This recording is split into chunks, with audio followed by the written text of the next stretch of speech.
Nahotki unutgan bo'lsang, yopinchiqsiz uxlab qolgan kuningda, uyg'onganingda esa yopinchiq bilan bo'lgan kuningni unutdingmi? Nahotki unutgan bo'lsang, nahotki uyg'onganingda yoningda taomni ko'rgan kuningni unutgan bo'lsang, aytchi menga, kim uni tayyorlagan edi? Robbing uchun ayt, kim uni tayyorlagan edi? Yoki esingdami, hali maktabda o'qiydigan yosh bola bo'lganingda, u seni ertalablari uyg'otar edi. U bomdod namozidan boshlab uyquni bilmas edi. Sen biroz ko'proq uxlab olishing uchun, seni vaqtida uyg'otish uchun. Keyin u senga kiyinishga yordam berar edi.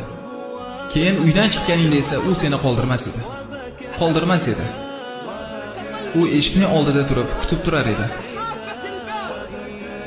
Ko'chaning oxiriga borib, ko'rinmaydigan bo'lguningcha va tunlari uyga kechikib kelsang ham uyqu nimaligini bilmasdan seni kutar edi.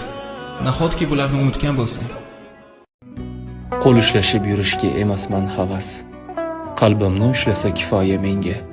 Kelganida o'qib beradi deya kitoblar sotib olyapman unga. O'zing mehribonsan, yaratgan Robbim.